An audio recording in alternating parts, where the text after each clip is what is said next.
ছাত্র জনতার আন্দোলন অভ্যুত্থানে অভূতপূর্ব ভূমিকা প্রবাসী বাংলাদেশিদের, রেমিটেন্সের সচল অর্থনীতির চাকা। ইরাকের একটি বড় শপিং মলে ভয়াবহ আগুন, অন্তত ৬০ জন নিহত, নিখোঁজ আরও ১১। ৩ দিনের রাষ্ট্রীয় শোক প্রদেশে। ফিলিস্তিনের গাজায় ইসরায়েলি হামলায় একদিনে নিহত কমপক্ষে ৯৪ জন, আহত ২০০ জনেরও বেশি। এবং নেতানিয়াহু ও গ্যালান্টের গ্রেফতারি পরোয়ানা প্রত্যাহারে ইসরায়েলি আবেদন খারিজ আন্তর্জাতিক অপরাধ আদালতে।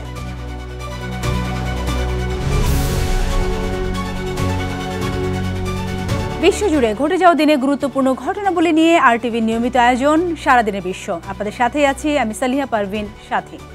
রেমিটেন্সে সচল দেশের অর্থনীতির চাকা। প্রবাসী বাংলাদেশিরা হাজার মাইল দূরে থেকেও প্রিয় মাতৃভূমির যে কোনো সংকটে সর্বস্ব দিয়ে সব সময় পাশে থেকেছেন। ৭১-এর মতোই ২০২৪-এর জুলাইও তার ব্যতিক্রম হয়নি। ছাত্র জনতার আন্দোলন ও অভ্যুত্থানে অভূতপূর্ব ভূমিকা পালন করেছেন প্রবাসী বাংলাদেশিরা। লন্ডন প্রবাসী বাংলাদেশিদের ভূমিকা এবং উদ্যোগের কথা জানাচ্ছেন ইমরুল হাসান, সহায়তা করেছেন লন্ডন প্রতিনিধি সরওয়ার হোসেন। এভাবেই বাংলাদেশের শিক্ষার্থীদের সঙ্গে একাত্মতা জানিয়ে শুধু লন্ডনের মাটিতেও সক্রিয় ভূমিকা রেখেছেন প্রবাসী বাংলাদেশিরা। বিশেষ করে শিক্ষার্থীদের পাশাপাশি বিভিন্ন শ্রেণী পেশার মানুষের অংশগ্রহণ বাংলাদেশের আপামর জনগণকে উৎসাহিত করেছে। পৃথিবীর বিভিন্ন দেশে ছড়িয়ে ছিটিয়ে থাকা ১.৫ কোটিরও বেশি প্রবাসী বাংলাদেশি নানাভাবে ভূমিকা রেখেছেন বৈষম্য বিরোধী আন্দোলনের পক্ষে। অনলাইন অফলাইনে বিভিন্ন কর্মসূচির মাধ্যমে তারাও জানিয়ে দিয়েছেন মুক্তিযুদ্ধের বাংলাদেশে কোনো বৈষম্য, দুর্নীতি, স্বজনপ্রীতি, ক্ষমতার অপব্যবহার এবং অপশাসন থাকতে পারে না।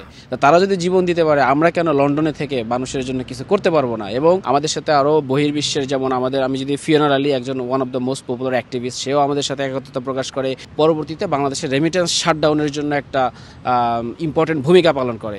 গেল বছরের ১৫ জুলাই ঢাকা বিশ্ববিদ্যালয়ে কোটা সংস্কারের দাবিতে বৈষম্য বিরোধী আন্দোলনরত সাধারণ শিক্ষার্থীদের উপর হামলা প্রবাসীদের মনে ক্ষোভের সৃষ্টি করে।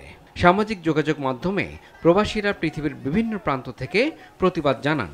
ওই দিন ভারী বৃষ্টি ছিল লন্ডনে, তবে বৃষ্টি উপেক্ষা করে তারা প্রতিবাদ জানান পূর্ব লন্ডনের আলতাফ আলী পার্কের শহীদ মিনারে। ফ্যাসিজম তো শেষ হলো, ফ্যাসিস্ট তো দেশ থেকে বিদায় নিল, কিন্তু ফ্যাসিস্টের রেখে যাওয়া সিস্টেম তো সবখানেই রয়ে গেছে। এছাড়া আলতাফ আলী পার্কের পাশাপাশি প্রতিবাদ অব্যাহত থাকে লন্ডনে বাংলাদেশ হাইকমিশনের সামনে, বিবিসি সদর দপ্তরের সামনে, ট্রাফালগার স্কয়ার ও পার্লামেন্ট স্কয়ারেও নিয়মিতভাবে complete shutdown, march for justice, remember the heroes কর্মসূচি পালন করেছেন প্রবাসীরা।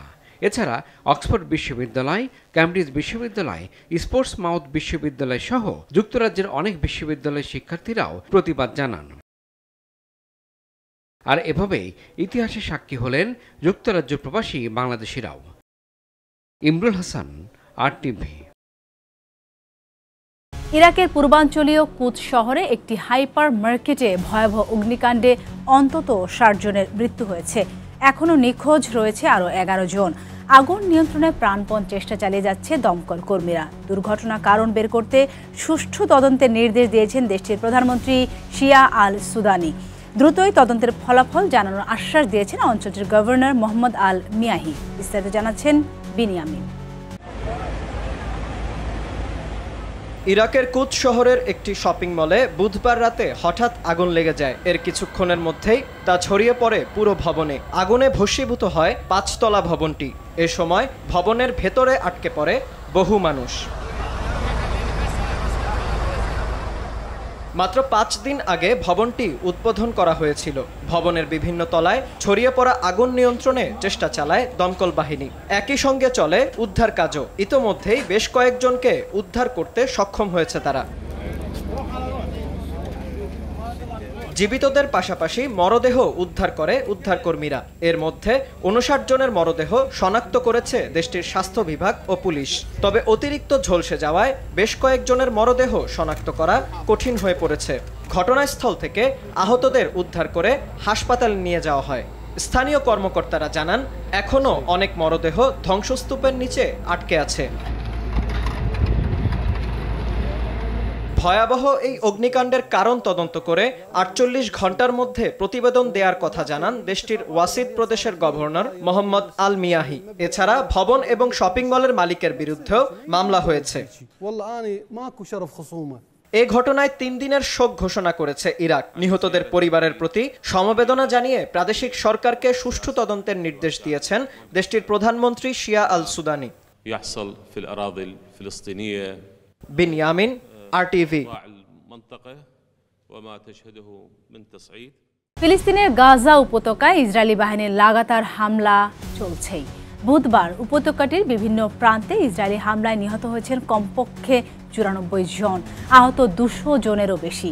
এদিকে সিরিয়াতেও অব্যাহত রয়েছে ইসরায়েলি হামলা। বুধবার এসব হামলায় ৩ জন নিহত হয়। অন্যদিকে জোট সরকারের সংখ্যাগরিষ্ঠতা হারিয়েছেন ইসরায়েলের প্রধানমন্ত্রী বেনিয়ামিন নেতানিয়াহু। সামদানি প্রত্যয়ের রিপোর্ট।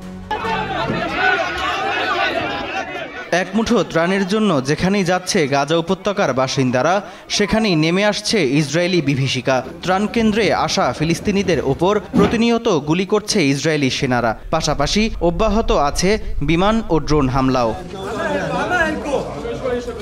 বুধবার দক্ষিণ গাজার খান ইউনিসে বিতর্কিত ত্রাণ সংস্থা GHF এর ত্রাণ কেন্দ্রে ২১ জনকে গুলি করে হত্যা করা হয়েছে। মে মাস থেকে শুরু হওয়া এ ত্রাণ কার্যক্রমের আড়ালে হত্যা করা হয়েছে প্রায় ৯০০ ফিলিস্তিনিকে। ত্রাণ কেন্দ্রগুলো ছাড়াও ইসরায়েলি ড্রোন হামলায় এদিন আল মাওয়াশি শরণার্থী শিবিরে ৯ জন সহ বিভিন্ন স্থানে কমপক্ষে ৯৪ জন নিহত হয়েছে। আহতের সংখ্যা ২০০রও বেশি। গাজার পাশাপাশি দক্ষিণ সিরিয়ার সুয়েইদা শহরেও হামলা চালিয়েছে ইসরায়েল। হামলা হয়েছে দেশটির প্রেসিডেন্ট প্যালেস ও সেনা সদর দপ্তরে। দেশটিতে ৪ দিন ধরে চলমান দ্রুজ গোষ্ঠী, বেদুইন সম্প্রদায় ও সরকারি বাহিনীর ত্রিমুখী সংঘর্ষে নতুন করে দেখা দিয়েছে যুদ্ধাবস্থা। ইসরায়েলের এসব হামলাকে পদ্ধতিগত আগ্রাসন বলে দাবি করেছে সিরিয়ার পররাষ্ট্র বিভাগ।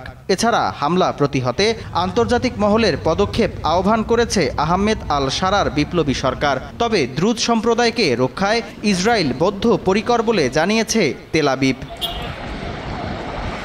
এদিকে সংখ্যাগরিষ্ঠতা হারিয়েছেন ইসরায়েলের প্রধানমন্ত্রী বেনিয়ামিন নেতানিয়াহু। বুধবার অতি রক্ষণশীল শাস পার্টি নেতানিয়াহুর জোট সরকার থেকে পদত্যাগের ঘোষণা দেয়। দীর্ঘদিন চলমান যুদ্ধ, নিজ দেশে বিক্ষোভ ও অর্থনৈতিক বিপর্যয়ের শঙ্কা মাথায় রেখে নেতানিয়াহুর পদত্যাগ এখন সময়ের ব্যাপার মাত্র বলে মনে করছে বিশ্লেষকরা। সামদানি প্রত্যয়, RTV। প্রধানমন্ত্রী বেনিয়ামিন নেতানিয়াহু ও সাবেক প্রতিরক্ষা মন্ত্রী ইয়ভ গ্যালেন্টের নামে জারি করা গ্রেফতারি পরোয়ানা প্রত্যাহারে ইসরায়েলি আবেদন খারিজ করেছে আন্তর্জাতিক অপরাধ আদালত।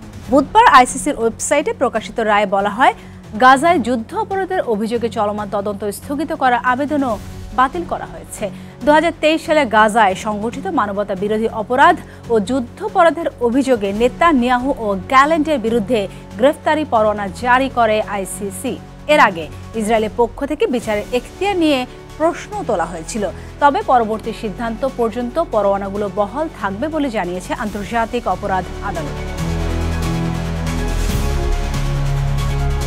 পাকিস্তানের বেলুচিস্তানের যাত্রীবাহী বাসে গুলি চালিয়ে ৩ জনকে হত্যা করা হয়েছে। প্রদেশটির কালাত এলাকায় যাত্রীবাহী বাসে সন্ত্রাসীরা গুলি চালালে হতাহতের ঘটনা ঘটে। এতে আহত হয়েছে কমপক্ষে ৭ জন। দেশটির গণমাধ্যম জানায়, করাচি থেকে কোয়েটাগামে একটি যাত্রীবাহী কোচে গুলির ঘটনা ঘটে। প্রাথমিক তদন্তে সন্ত্রাসীরা সড়কের দুপাশে লুকিয়ে ছিল বলে ধারণা করা হচ্ছে। তবে এই হামলায় কতজন অংশ নিয়েছে তা নিশ্চিত নয় প্রশাসন। এই ঘটনায় নিন্দা ও হতাহতদের প্রতি শোক জানিয়েছেন দেশটির স্বরাষ্ট্রমন্ত্রী মহসিন নাকভি।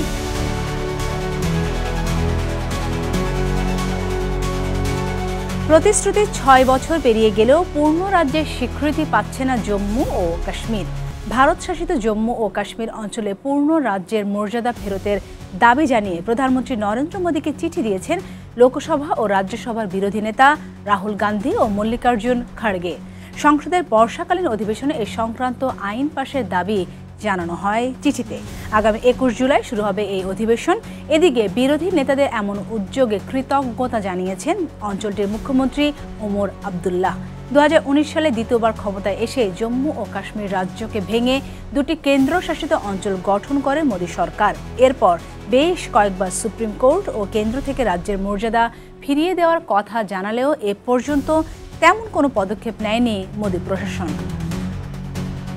শিগগিরই ভারতের সঙ্গে একটি নতুন বাণিজ্য চুক্তিতে পৌঁছতে যাচ্ছে বলে জানান মার্কিন প্রেসিডেন্ট ডোনাল্ড ট্রাম্প। ভারতের বাণিজ্য মন্ত্রণালয়ের প্রতিনিধিরা যুক্তরাষ্ট্রের রাজধানী ওয়াশিংটন ডিসিতে অবস্থান করছেন বলে রয়টার্সকে দেওয়া এক সাক্ষাৎকারে তিনি মন্তব্য করেন। ব্লুমবার্গের বরাতে ইকোনমিক টাইমস জানিয়েছে, ভারত এখন যুক্তরাষ্ট্রের সঙ্গে এমন একটি চুক্তি চায় যাতে প্রতিবেশী দেশ ইন্দোনেশিয়া তুলনায় সে বেশি প্রতিযোগিতামূলক সুবিধা পায়। যুক্তরাষ্ট্র সম্প্রতি ইন্দোনেশিয়ার সঙ্গে যে বাণিজ্য চুক্তি করেছে সেখানেও গড়ে 19% শুল্ক নির্ধারণ করা হয়েছে। ভারতের ক্ষেত্রে এই হার 20% নিচে হতে পারে বলে ধারণা করা হচ্ছে। আর এরই সাথে শেষ করছি সারাদিনের বিশ্ব। আরটিভির সাথে সংযুক্ত থাকুন, মতামত জানান আরটিভি সামাজিক যোগাযোগ মাধ্যমগুলোতে। ধন্যবাদ সবাই।